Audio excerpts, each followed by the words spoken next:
In this video, I will show you how to apply threads using a die on this metal rod. So we'll start with our stock here, and we'll place it into this hole on this block. And we'll press it as far as it can go. Then we'll take the pen and we'll make a mark at the top of the block on the rod.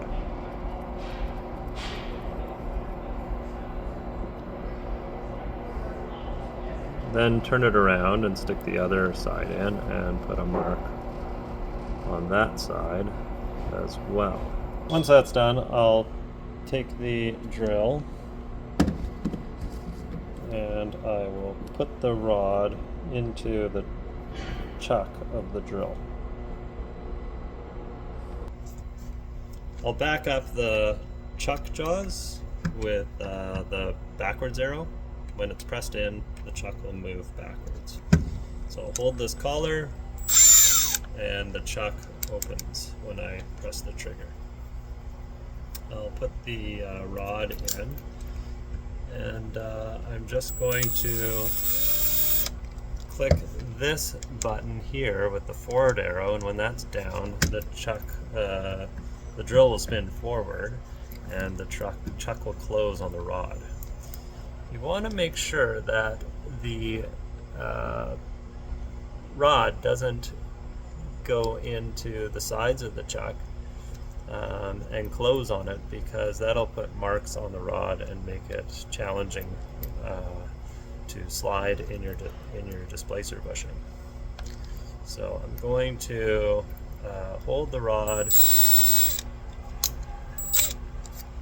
press it all the way in, and then I'll crank down on this, and when you crank down on it, it'll click just like that. Now I'm going to grab the die, which is in a collet holder, and I'm going to place it into the vise, and I'm going to clamp the flat sides of this hex shape in the vise. Now that it's in there, I'm just going to apply a little pressure. You don't want to apply too much because you'll put marks in this and you'll degrade this over time. So now that that is in place, I'm going to feed the drill, or the rod that's in the drill, into the die until the black line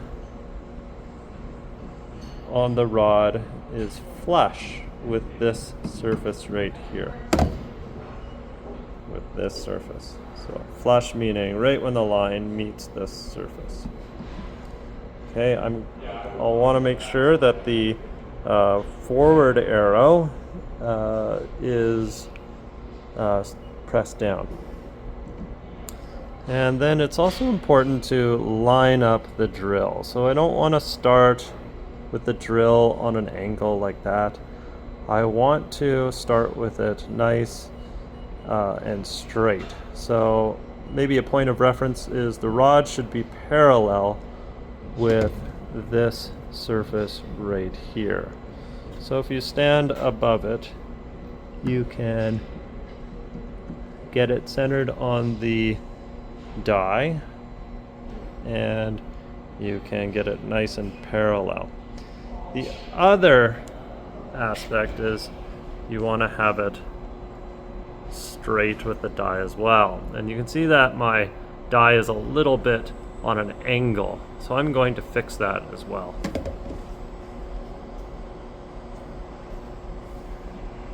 So that's nice and parallel with the vise face. Okay, so I'm parallel with the top of the hexagon and the rod, and I'm parallel on the side. And now what I do is I slowly press that trigger and press in, and you'll start to feel that the thread grabs onto the rod and it's now feeding into the die. And you can see that it's cutting the material. Now the line, the bar is flush with the line on the rod, and at this point I'm going to back out the rod. So I will click this back arrow down so that it's completely pressed in, and I'm going to press the trigger slowly, and it will pull the rod out. And now you can see the rod, it has threads on it.